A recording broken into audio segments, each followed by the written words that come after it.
Maggie, why don't you start off by introducing yourself, and then we'll get going. Hello, everyone. I am Maggie Reyes Herrera, and I am the owner and creator of Maggie's Box USA.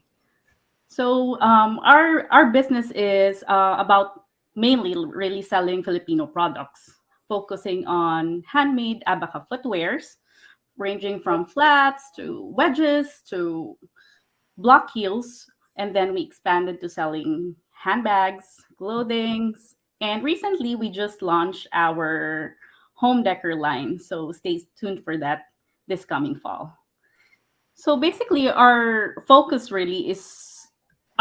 of our what do you call this? Our focus of our brand is to use indigenous materials in the Philippines to make beautiful pieces that are wearable. So why abaca?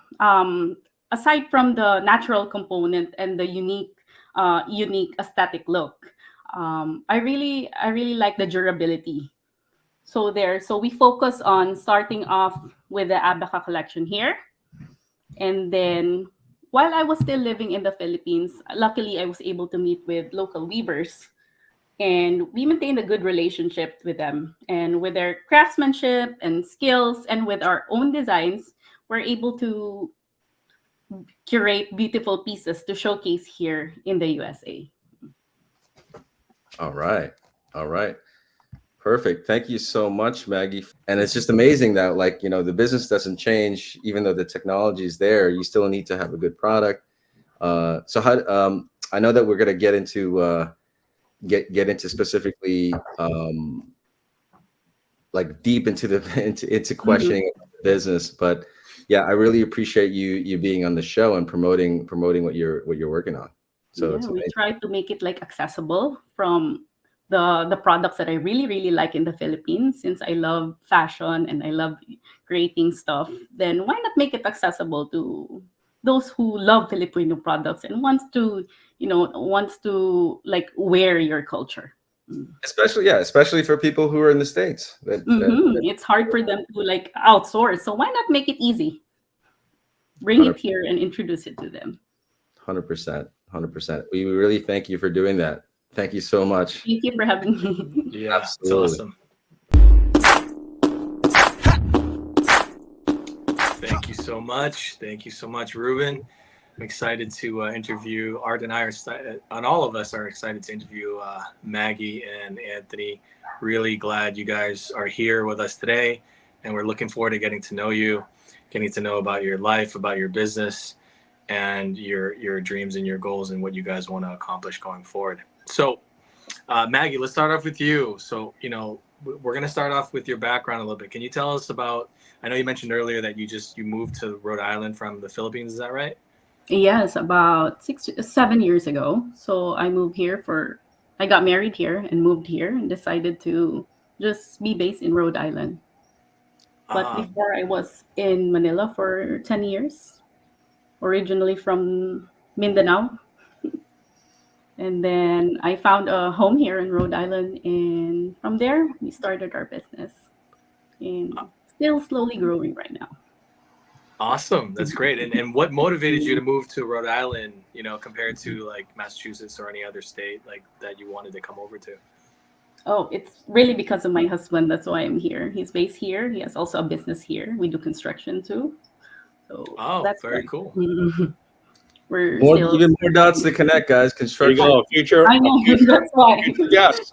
We're in real estate and we're in the construction business too with my husband. So this is a good connection. It's a Nice. good start. Very nice. Very nice. Awesome. Awesome. And I'm not sure if we're going to be going into the next thing, but for the inspirations for you to start your business here, Maggie, how did you come up with the idea for you creating your business that you have now, from bringing the products from over there to here? It really started with my love for fashion. I think that's really the first thing. I was in the construction business, still in the Philippines, but I wanted to express my passion through fashion. So since it's so hard for me to find a good size since I'm a size 4 US footwear. But then I just started creating my own. I outsourced materials. I started to to collaborate with Marikina shoemakers, and from there we started making ballet flats really, because it was so hard to find comfortable, durable shoes for working women like me. Mm. And I think that was really a start of it. And then from there, we started like 2 years running, but then I had to move to the US. So change of plans. Mm. We our operation is still ongoing there. I have staff there in the Philippines who does all the logistics and orders, while I'm doing here in the US.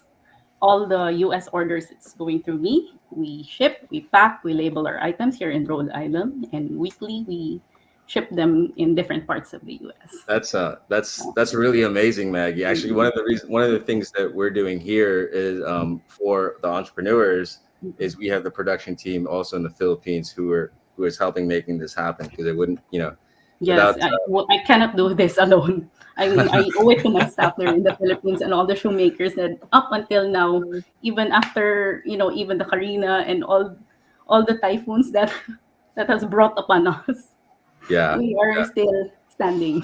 for the sake of starting a business. But like, how has the journey kind of like been for you, Maggie? And can you kind of just share maybe what's the most challenging thing so far, so that you can kind of just share with the rest of the community?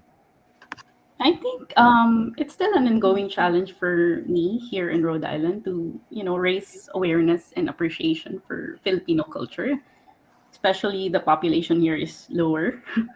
Like less Filipinos are residing here in Rhode Island. But it was really hard for me to find like Filipino events nearby. And since I have two little kids that time, it's hard for me to go to Massachusetts or to Boston to find like events or pop-ups that I can join to. So I should focus on the proximity. But right now, I was able to, navigate and join pop-up markets that aren't solely focused on Filipino, but has high traffic. So I started off with that, especially pop-ups that are near prestigious universities like Brown University, and RISD. And so far, it's quite a journey. I mean, it's surprising that there's this person or a group of people who are so giddy to come up to me and say, "Hey, I'm Filipino." Hey, and they just want to connect, even if they don't even look like Filipino at all. Blonde hair, really. But then, hey, hello po, kumusta po? So you see that certain connection, and then after you share stories, and then up to now they're all my friends and our clients, recurring clients. So I think that's one thing that I really really like starting a business with here in Rhode Island. I really Yeah. found good relationships through my products. I think it's very important for you to find your niche and also to do thorough research, because I think the shifting, you have to consider, like you keep I kept my job still, and then when I was like earning more and more, and that I feel like it can sustain me, then slowly I shifted to focusing on my business. So I really did this on the side at first, and then slowly I shifted it. But I think the passion should be there too. I think it's very important to, leave out the intimidation, because it was so hard for me also thinking that I'll open up a business in a foreign country. So I think I just have to get that intimidation out of my system and just listen to the encouragement of my husband to just pursue it. I think that's it. just do it, right? Just Just do do it, because if you don't do it, then you'll just wonder. You'll just keep on wondering, oh, what ifs? And I don't want to create what ifs. 100%, 100%. Maggie, we have another question from Antoinette. How do you balance your personal and entrepreneurial life? What advice can you offer from to other entrepreneurs to achieve a healthy balance between both? Good I question. think, oh, sorry. I think it's very important to plan ahead, to plan your schedule week by week. I think that's what I do, because right now I have a 6-month old, so this is still I'm still getting back on. I'm still getting back in track of my entrepreneurial journey. But I think it's very important to plan ahead.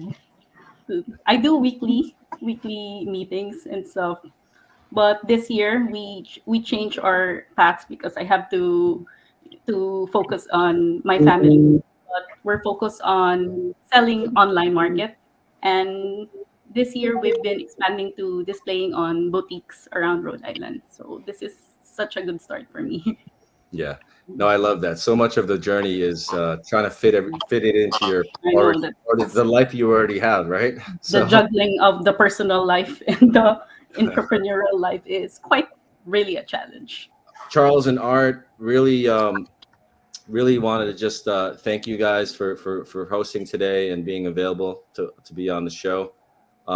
We have some comments. Antoinette, thank you so much.